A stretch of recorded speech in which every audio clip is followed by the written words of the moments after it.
we now know what characteristics living things have. And so what we are going to talk about next is, okay, so if something's alive, what does it need? What do living things need to stay alive? So first off, they need energy. And they get that energy from where? Where do living things get energy from? Let's use you for an example. Where do you get the energy to keep you alive and allow you to walk around and do things? Is that food? Yeah, you get it from the foods that you eat. So the foods that you eat, let's say you just ate some buffalo chicken pizza. All right, well, the chicken that was on that pizza has some energy in it. Where did that energy come from? From the chicken. Where does the chicken get its energy? From their mom. Where? Which is what? Seeds, grains. They are from plants. Where do plants get their energy? From the sun. Milk, isn't it? How about the cheese on it? The cheese on that pizza. It's made of what? Milk. Where does milk come from? Where do cows get energy? From their nutrients. Sun. No. Sun. What do cows eat? Grass. Grass. Where does grass get its energy? So, you can trace back all energy that living things use back to the sun. The sun is the main source of energy for all living things.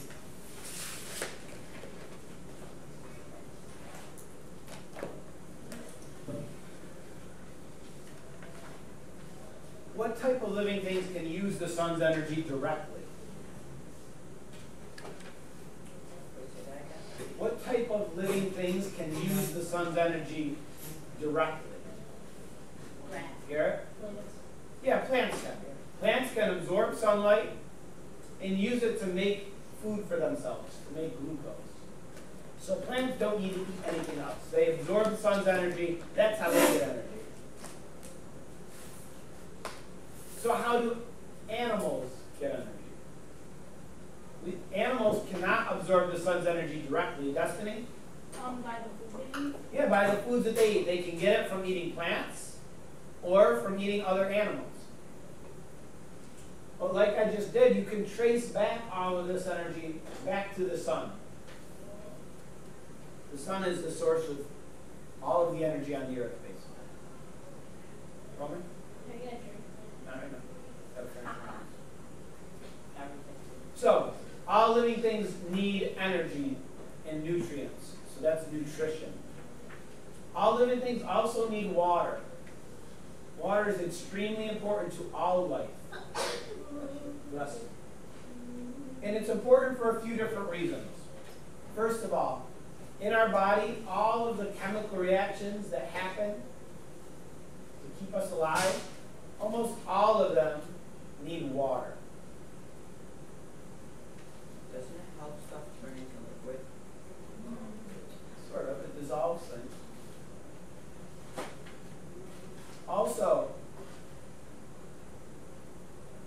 our blood, for example, is made almost all of water. It's mostly water. And so to move things around in our body, we need water. Even a single-celled organism, things move through the cytoplasm. It's mostly water. And then also, plants need water in order to go through the process of photosynthesis. To make their own food, plants must have water. And so water is a crucial need for living things.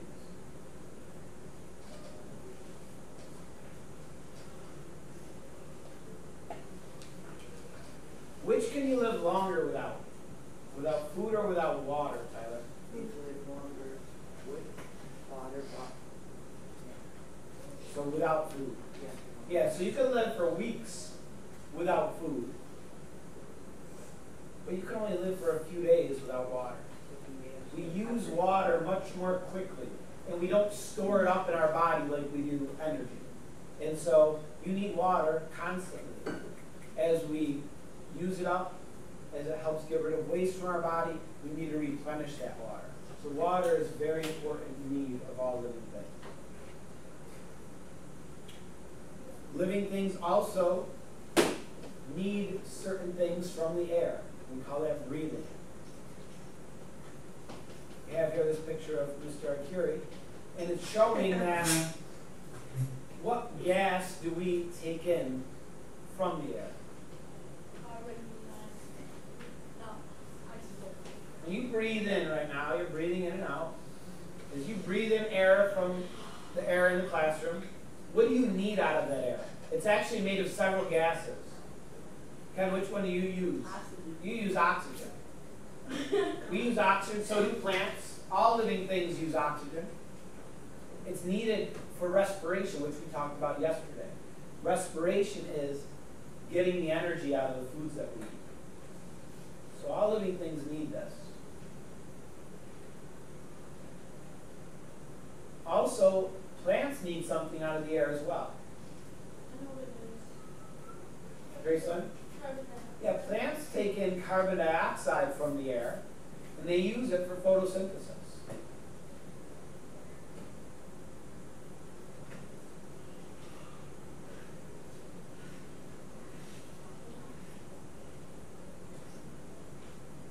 So living things need energy.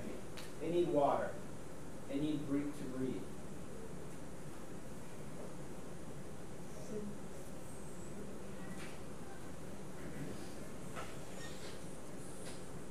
They also need to be at the correct temperature.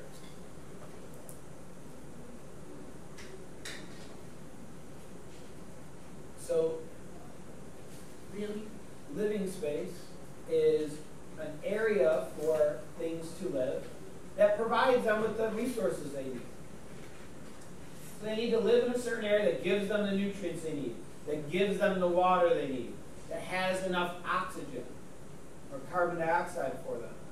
So living things need the proper living space.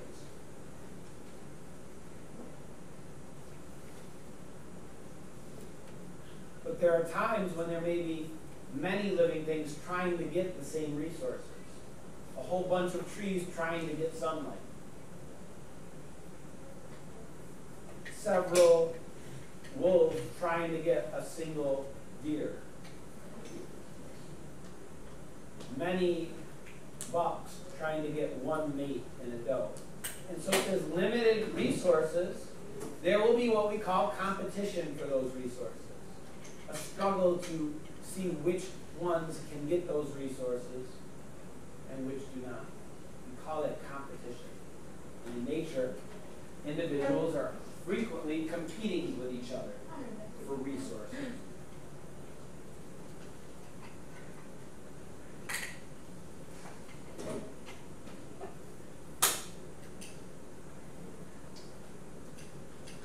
And finally, living things also need the proper temperature. And so there's a range of temperatures in which all living things can survive. When we talk about temperature in animals, we split animals into sort of two categories.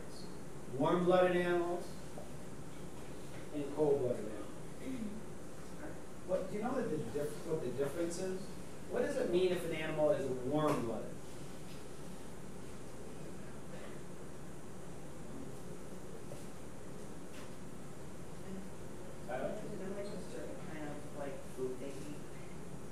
Not certain type of food. Avery? That one would survive colder climates. They can usually survive colder climates, but what does it mean about them, Garrett? They don't have to cool and warm up their body temperature at all. Yeah, their body temperature is stable. They maintain a pretty constant body temperature. It may go up and down slightly, but it stays at about the same level. For example, in humans, what is our normal body temperature usually? Like Roman? No? Like 9. Jasmine? 98.6, so we say is the average. And for humans, our body temperature stays at about that level. As long as we're healthy, our body temperature stays at about 98.6. And we're able to maintain that because we generate heat internally. Inside of us, we make heat. And that heat can keep our body temperature that high. We call that homeostasis, keeping conditions at the right level. Body temperature is one example of homeostasis. And so, for example, if you're outside during lunch, during recess, and it's hot out and you're running around playing football or something, your body temperature, because you're using your muscles a lot, your body temperature starts rising. It starts going past 98.6. But your body is able to make an adjustment. What does your body do that helps to bring your body temperature back down? Destiny? I sweat. You start sweating. And sweating is a means of cooling your body down. Because as sweat evaporates from your skin, it removes heat. And your body temperature comes back down to 98.6. What about if it's cold out, you only have a t-shirt, and your body temperature starts dropping? Your body makes an adjustment. What does it do, Tyler? Shivering. You start to shiver. Your muscles contract and relax very quickly, and you start shivering, and that generates body heat, bringing your temperature back up to 98.6. So it always stays kind of around 98.6 as long as you're healthy. But that's different from cold-blooded animals. Even we have certain behaviors that we may not think about. If it's really cold at night, your parents don't want to turn on the heat because it's too early in the season, so your bedroom is freezing, and you're cold at night when you're sleeping. What position do you put yourself in when you're sleeping? I get like 5,000 Is that? feel. Yeah, you like crawl in a little ball right, you're freezing, you tuck everything in. That's because you're trying to reduce the surface area of your body so you lose less heat and you stay warmer. How about in the summertime and you don't have any air conditioning? It's really hot in your bedroom. What position do you end up sleeping in, Tyler? Like, take off your shirt or like put down the covers. Yeah, but what about what position you sleep in? You're just like all spread out. What you're doing is you're maximizing your surface area that you can release that heat back into the room. So you make those little adjustments. So like put water on your head.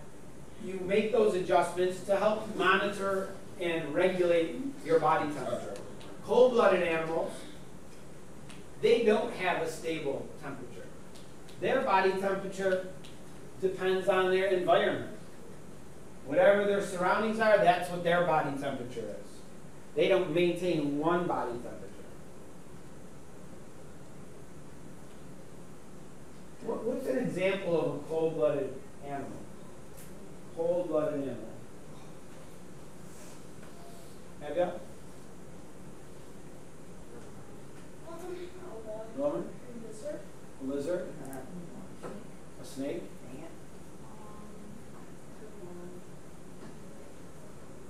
Maybe like Fish? Yeah. So those organisms are cold-blooded. That means in the wintertime, as a lake gets colder, the fish that are living in that lake, when the lake gets colder, their body temperature gets colder. They're not keeping it at a certain level. As it gets colder, their body gets colder. And they start to become less and less active. At low temperatures, they can't do anything really. They sort of sit in the lake, conserve their energy. Then in the spring and summer, as the lake temperature comes up, their body temperature comes up as well. And they start to warm up, they can start to become more active. Same thing if you, snakes, anyone have a pet reptile at home? Grayson, what do you have? it's the lizards. Lizards? So what do you have to provide them in their cage? Can you use like a light? Yeah, a heat lamp, right? Sometimes they have a thing you plug in like a pad or a rock that looks like a rock. And that gives them heat because otherwise their body temperature may not come up high enough and they wouldn't be active at all. If you ever have been somewhere, I don't know, like Florida a lot of times, you see those little anole lizards. And in the morning time, they come out and they go on the screens and they go on the sidewalks. They're going there to absorb as much sunlight as possible to warm their bodies up so they can be active. And if it's really hot in the middle of the day, they'll find some shady area. They'll go in the water to cool their body back down. So they can't do it internally. They regulate their temperature based on some of their behaviors that they do. So living things need the proper body temperature. Any questions about that? So let's think about an example. Let's say you were on a mission to Mars. Anyone seen the previews for the movie The Martian? That's where the guy gets stuck in the I read the book. It's really good. A lot of science in it too, so you should go see that. Anyway, let's say you were on a mission to Mars and you found what you think might be a living organism there. What would you look for? What 6 things would you look for in this thing that would tell you whether or not it's actually alive? Give me one thing. And I don't have these on the overhead, you'll have to write them down. Avery, what's one? Something that, like, it can get nutrition from. Okay, that it's getting nutrients from somewhere. It's getting energy. Oh. Isabella? It has cells. You would look at it and you see, is it made of cells? So you look under the microscope at it and see if it contains cells. What else would you look for? Isaiah? Well, that's not a characteristic of living things, because some living things are alive but don't move. Tyler? Like if there's something growing off of it. Does it grow? Does it increase in size over time? That would be an indication it's alive. So growth. Roman? Reproduction. Is it reproduce? Is it able to make new organisms? Avery? A water source. Well, we'll get there in a second. But we're saying what characteristics make it alive. Does it respond? Remember my ruler the other day when I smacked the ruler. Living things respond to changes in their environment. So maybe you expose it to sunlight or cold or warm conditions and see. Does it respond to those changes in its environment? Those are the things you would look for. Madison? Yeah, we said that one. Energy. All right, so let's say you do feel that it's alive. Well, what would you have to give it to keep it alive? We just talked about this. What are the things you would have to provide to this organism to keep it alive? Avery? Water. It would need water. What else would it need? Tyler? Energy, like from Yeah, a source of energy. Either the sun or it might need something to eat. So it needs water, it needs energy. What else would you have to give it?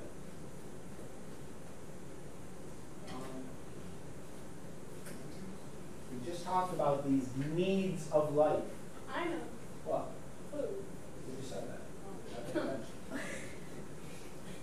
Garrett? The way to breathe. Yes, you need air. You need something out of the air. We need to keep it at the proper what? Temperature. And we have to provide it with a living space that would give it all of those things.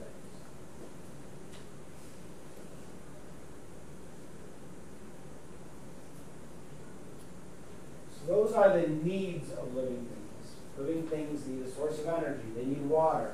They need air. They need the proper temperature, and they need a living space. I don't know about mine. Isn't it impossible to go on that? It's not impossible. Humans have never been there. I But read a it's book. possible. I read a book and it said to go on Mars. Well, you would have to have like a spacesuit and a living space that's pressure and oxygen controlled. Okay, so we're going to move on here to the next topic of this section. So we talked about all the characteristics of living things, talked about the needs of living things. Next we're going to talk a little bit about, well, where do living things come from? We're going to start by looking at an idea that people had for thousands of years that we now know is false. But we're going to look at a little bit why people thought this and how we found that it is false. So there was a scientist, Jan Baptist von Helmont, and he did an experiment. He wrote about it. And the experiment he did is described here in this paragraph. So I'll read it to you. If you press a piece of underwear soiled with sweat together with some wheat in an open-mouthed jar, after about 21 days, the odor changes, and the ferment coming out of the underwear and penetrating through the husks of wheat turns into mice. But what is more remarkable is that mice of both sexes emerge, and these mice successfully reproduce with mice born naturally from parents. But what is even more remarkable is that the mice which come out of the wheat are not small mice, not even miniature adults, nor boarding mice, but adult mice emerge. So Van Hollen really did this experiment. He put some sweaty underwear and some wheat in a jar. He left it for 3 weeks and observed it. And he observed that mice were coming out of this jar.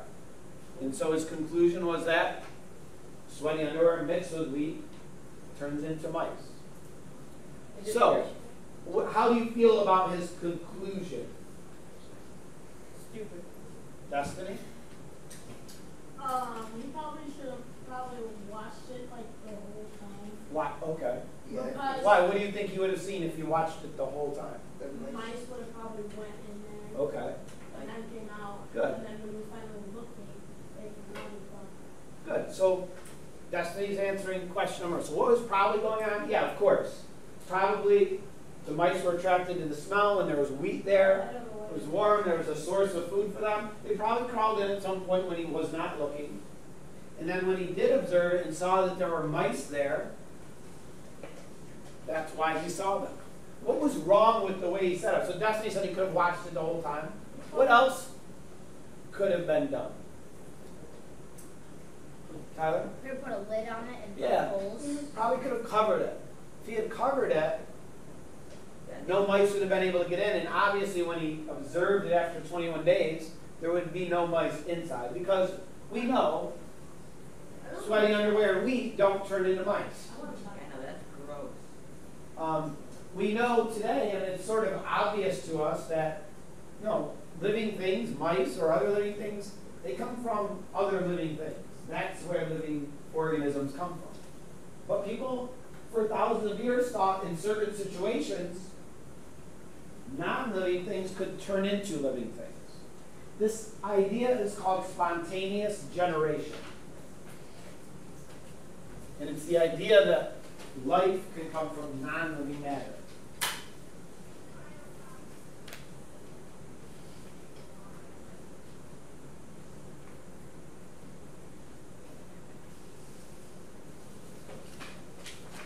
So many of us might think this is silly, to think that these non-living things these living things come from non-living things.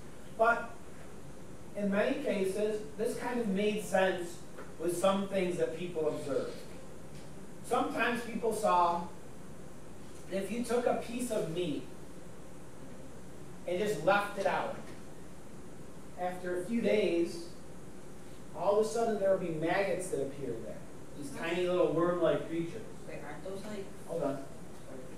And so they said, well, the rotting meat somehow turns into maggots. Because there were no maggots before. They didn't see any maggots crawling into it. So where did they come from? Well, the meat must have turned into maggots. We'll talk about where they actually come from in a second. I know what Bread. People would see if they left a loaf of bread out.